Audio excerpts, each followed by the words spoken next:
পরিস্থিতি কখনো এটা ভালো থাকে, আবার কখনো মন্দ হয়ে যায়। কখনো এই পরিস্থিতি আমাদের পক্ষে থাকে, আর কখনো এই পরিস্থিতি অনুযায়ী আমাদের চলতে হয়।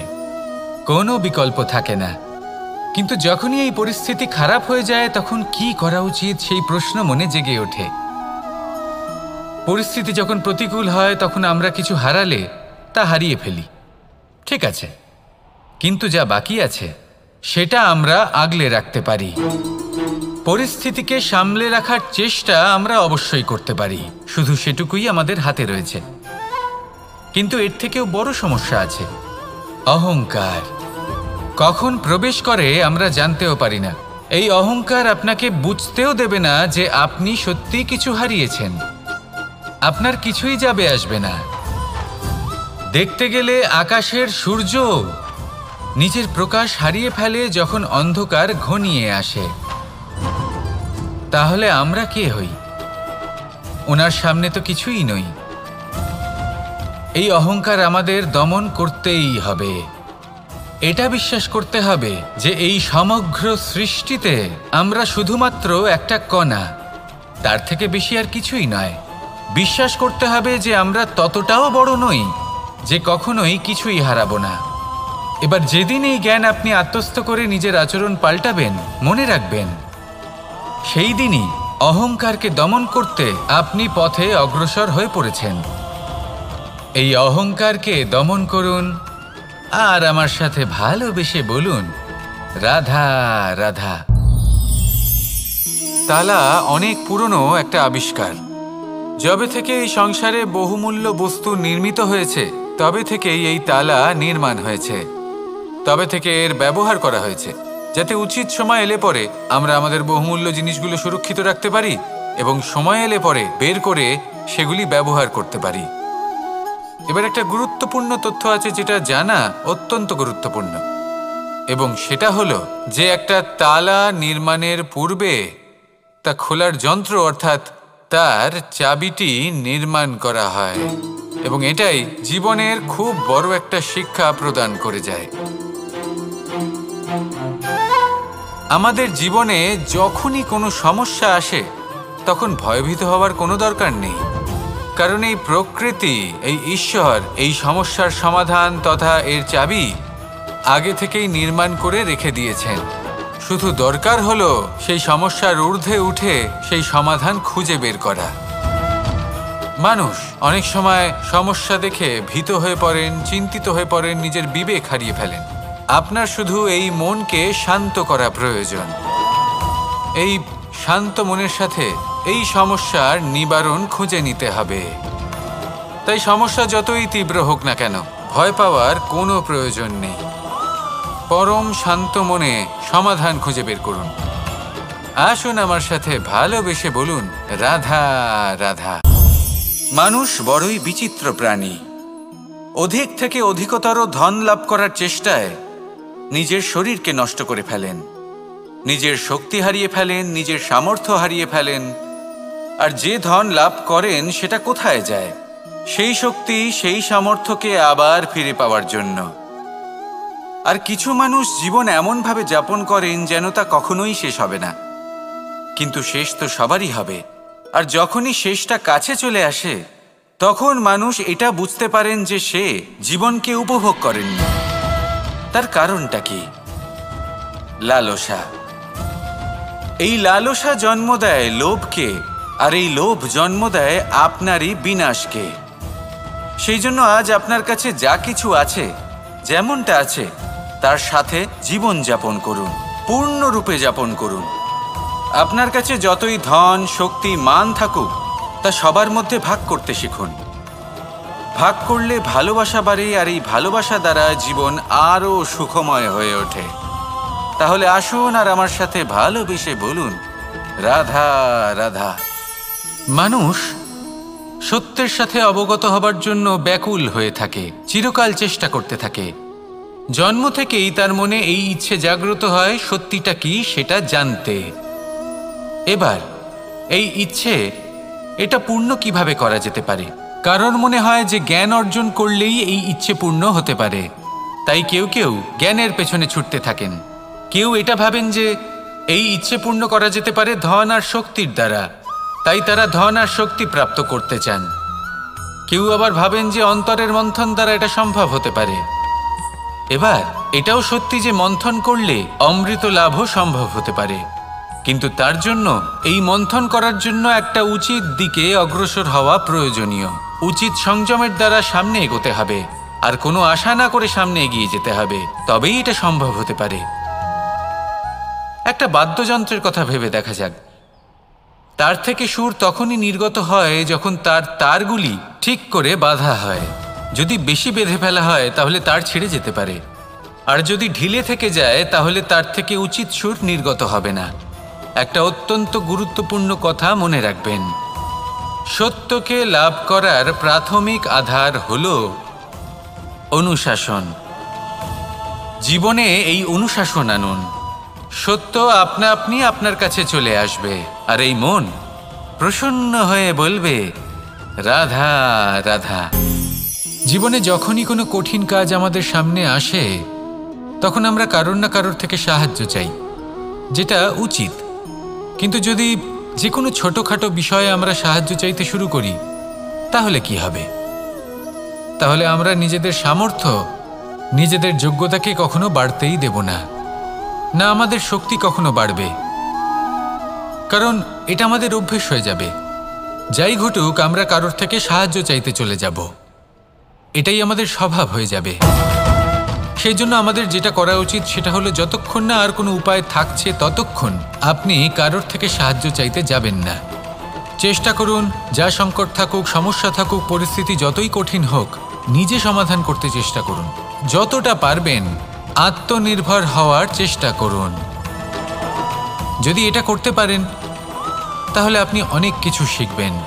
দিন প্রতিদিন আপনার জীবন আরও বেশি উজ্জ্বল হয়ে উঠবে, ব্যক্তিত্বের বিকাশ ঘটবে, আপনার শক্তি বৃদ্ধি পাবে, যোগ্যতা বৃদ্ধি পাবে, আত্মবিশ্বাস জেগে উঠবে, আর আত্মনির্ভর হয়ে মন বলবে রাধা রাধা। আমাদের জীবন হলো একটা উপবনের মতো, যেখানে কাঁটাও আছে আবার ফুলও আছে। আর যদি আপনি ফুল লাভ করতে চান তাহলে কাঁটার সংস্পর্শে তো আপনাকে আসতেই হবে। এটাই জীবনের সত্য। আমাদের জীবনে, আমাদের পরিবারে, আমাদের সমাজে দেখবেন ভিন্ন ভিন্ন ধরনের মানুষ আছে। কেউ আছেন দুর্জন, কেউ সজ্জন, কেউ শত্রু হন তো কেউ মিত্র। যদি আপনি দুর্জনদের কাছে যান তাহলে শুধুই কষ্ট পাবেন, যদি আপনি শত্রুর কাছে যান তাহলে ঝামেলায় জড়িয়ে পড়বেন। তার চেয়ে ভালো আপনি সজ্জনদের কাছে যান, আনন্দ এবং জ্ঞান লাভ করবেন। নিজের মিত্রদের কাছে যান, আপনি সাহস লাভ করবেন। আরও একটা কথা বলি, এই জীবন এত বড়ও নয় যে আপনি প্রত্যেক সমস্যায় প্রত্যেক মানুষের সাথে ঝামেলায় জড়াবেন। শুধু যার সাথে আপনার মনের মিল হবে তাকে প্রণাম করুন, আর যার সাথে মনের মিল হবে না তাকে দূর থেকে প্রণাম করুন। কিন্তু মনের মধ্যে থেকে প্রেমের বোধ কোথাও যেতে দেবেন না, কারণ এই ভালোবাসাই শেষ মুহূর্তে আপনার উচিত পথ প্রদর্শন করবে। তাই এই ভালোবাসাকে মনে জাগ্রত রাখুন, আর এই ভালোবাসার সাথেই বলুন রাধা রাধা। কোনো এক সময়ের কথা, একজন জেলের একটা ছোট্ট পুত্র ছিল। সে ভাবল যে আমি আমার বাবার মতোই মাছ ধরব। তখন সে একটা লাঠি নিল, তাতে দড়ি বাঁধল, আর সেই দড়ির মুখে যে কাঁটা বিঁধে থাকে তাতে চারা ঝুলিয়ে জলে ফেলল আর বসে থাকল। কিছু সময় পরে জলে একটি তরঙ্গ দেখা গেল। ও বুঝতে পারল খুব বড় একটা মাছ ফাঁদে পড়েছে। ও বল প্রয়োগ করলো, সেটা টানার চেষ্টা করলো, মাছও বল প্রয়োগ করলো, আর শেষে যেটা হলো সেই দড়ি ছিঁড়ে গেল আর মাছ বেঁচে পালিয়ে গেল। দেখুন, ও অনেক চেষ্টা করলো কিন্তু অসফল হলো। কখনো অধিক বল প্রয়োগ করলো, আবার কখনো কম বল, কিন্তু কিছুতেই সফল হলো না। ও পঞ্চমবার প্রচেষ্টা করলো, না বেশি বল প্রয়োগ করলো না কম, ততটাই বল প্রয়োগ করলো যতটা পর্যাপ্ত, ঠিক ততটাই বল, যতটা বল সেই মাছ প্রয়োগ করলো, আর শেষ পর্যন্ত জীবনে প্রথমবার ও মাছ ধরতে সফল হলো। এবার এই কথার সারমর্ম কি? ভারসাম্য। এটাই হলো জীবনের সবথেকে বড় নিয়ম। আমাদের সবার জীবনে সমস্যা রয়েছে, কখনো মন দিয়ে ভেবে দেখবেন। জীবনে যদি কোনো ক্ষুদ্র সমস্যা বা ছোট সমস্যা থাকে আর সেটা সমাধান করার জন্য আপনি বেশি চেষ্টা করছেন, তাহলে তার দ্বারা সমাধান হয় না, বরং আরও বিপদ বেড়ে যায়। যখন কোনো বড় সমস্যা থাকে আর আপনি কম চেষ্টা করতে থাকেন, তখন সমাধান হয় না, তা চলতেই থাকে। শুধু এটাই হলো ব্যাপার। জীবনের সমস্ত সমস্যার একটা ভারসাম্য বজায় রাখা, যদি এটা আপনি শিখে ফেলতে পারেন, জীবনটা আপনার হাতের মুঠোয় থাকবে। আসুন আমার সাথে ভালোবেসে বলুন, রাধা রাধা। মানুষের জীবনে স্বচ্ছতার একটা আলাদা গুরুত্ব আছে। যদি আপনি নিজেকে স্বচ্ছ রাখেন, তাহলে আপনার নিজেরও ভালো লাগবে, সামনের ব্যক্তিরও ভালো লাগবে, একটা অন্যরকম প্রভাব পড়বে। কিন্তু একজন শ্রেষ্ঠ ব্যক্তি কিভাবে হয়ে ওঠা সম্ভব? যার মধ্যে গুণ আছে, শিক্ষা আছে, শুভ চেতনা আছে, যিনি সৎকর্ম করেন। কিভাবে হব সেই ব্যক্তি যার মধ্যে জ্ঞান আছে? শুধুমাত্র স্বচ্ছ থাকলে তো তা হওয়া সম্ভব নয়। প্রথমে আপনাকে বুঝতে হবে যে মানুষের মধ্যে 4টি মূল তত্ত্ব আছে। প্রথম হলো তার শরীর, যার দ্বারা উনি যে কোনো কর্ম করে থাকেন। দ্বিতীয় তত্ত্ব হলো তার মন, যার দ্বারা কোনো কর্ম করার জন্য সে নিজেকে প্রেরণা দিতে থাকে।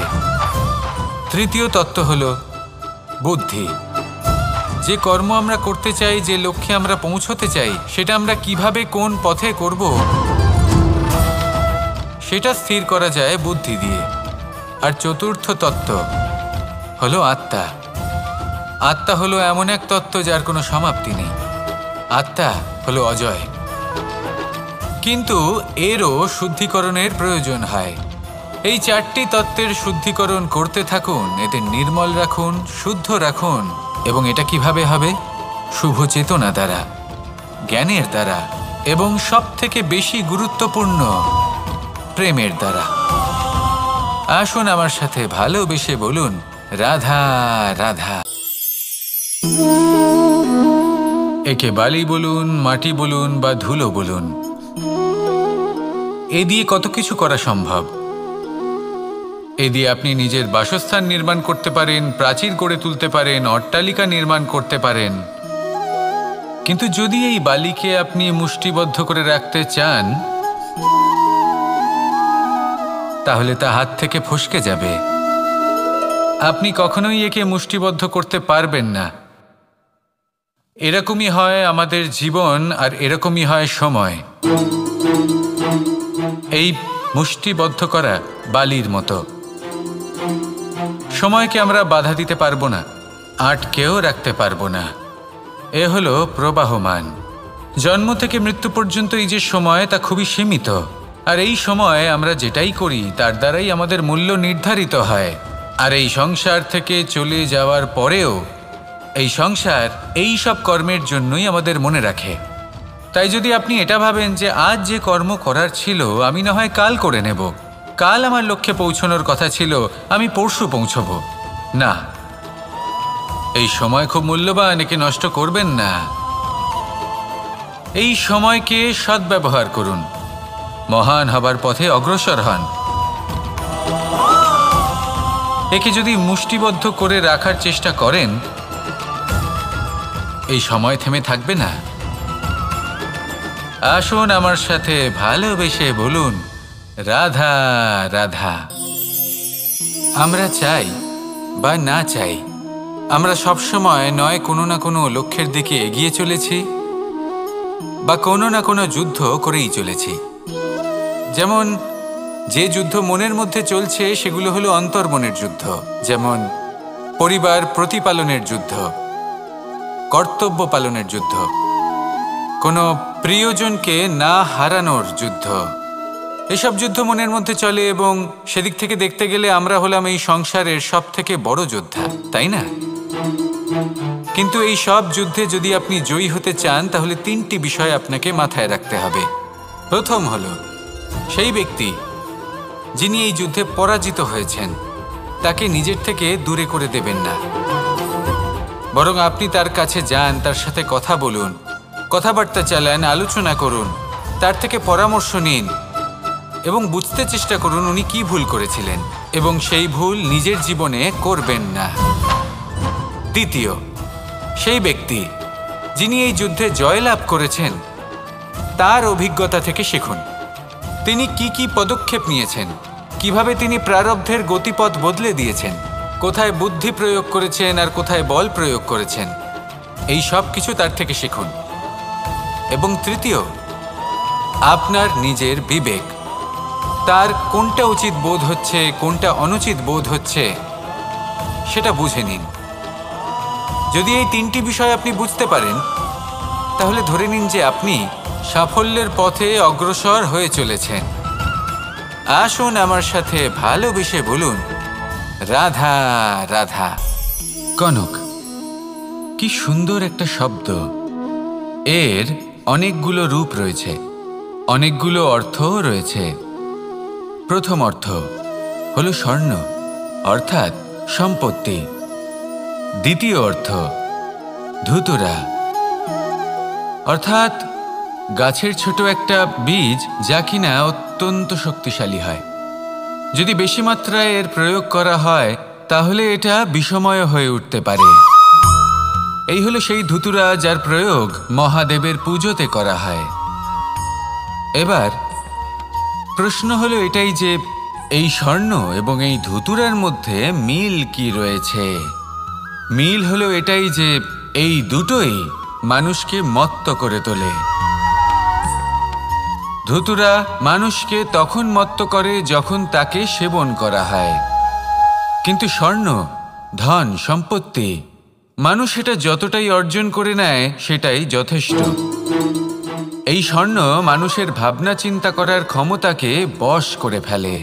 মানুষ সম্পত্তির লোভে মত্ত হয়ে ওঠে, কারণ যে যত চমৎকারী, যতটা অমূল্য হয় তাকে সামলানো কিন্তু ততটাই কঠিন, তাই না?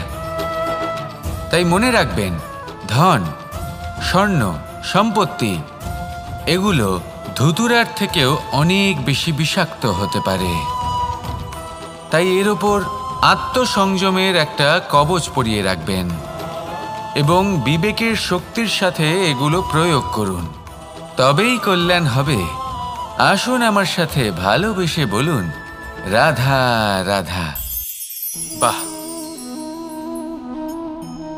পুষ্পের সুবাস আমার খুব ভালো লাগে। অত্যন্ত সুন্দর হয় এই পুষ্প। এইভাবে চারিদিকে পুষ্প দেখে মন আনন্দিত হয়ে ওঠে। এবার আপনারা ভেবে দেখুন, আমার চারিদিকে পুষ্প নয়, আগুন আছে। তাহলে কি হবে? আমার শরীর কি জ্বলে যাবে না? অবশ্যই জ্বলবে। শরীরকে কি আগুনের তাপ সহ্য করতে হবে না? অবশ্যই সহ্য করতে হবে। এটাই হলো প্রকৃতির নিয়ম। এই নিয়ম কিন্তু আমরা সবাই জানি, কিন্তু আমাদের মধ্যে বেশিরভাগ মানুষ এই বিভ্রান্তি নিয়ে বাঁচি যে এই যে প্রকৃতির নিয়ম তা আমার ওপর প্রযোজ্য নয়। তা কিন্তু নয়। আমাদের চতুর্দিকে এই যে নিসর্গ রয়েছে, আমরা তার কতটা ক্ষতি করি সেটা একবার ভেবে দেখুন। আমরা বনাঞ্চল জ্বালিয়ে দিই, বায়ু দূষিত করি, জল দূষিত করি, প্রাণীদের হত্যা আমরা করি। কেন? এই নিসর্গ আমরা নষ্ট করি, যদিও আমরা জানি যে আমরাও হলাম এই নিসর্গেরই অংশ। এবার দেখুন, শরীরের কোনো অংশে যদি আগুন ধরান, আস্তে আস্তে সমস্ত শরীরও জ্বলে যাবে। সেইভাবেই নিসর্গ যদি নষ্ট হয়ে যায় তাহলে মনুষ্য জাতিও নষ্ট হয়ে যাবে। তাই এই যে নিসর্গ আপনি দেখছেন, এই পুষ্প, এই বৃক্ষ, বায়ু, জল, এদের সকলকে রক্ষা করুন, নষ্ট নয়। মনে রাখবেন, যদি নিসর্গ থাকে মানুষ থাকবে, যদি নিসর্গ থাকে তাহলেই জীবন থাকবে। আসুন আমার সাথে ভালোবেসে বলুন, রাধা রাধা।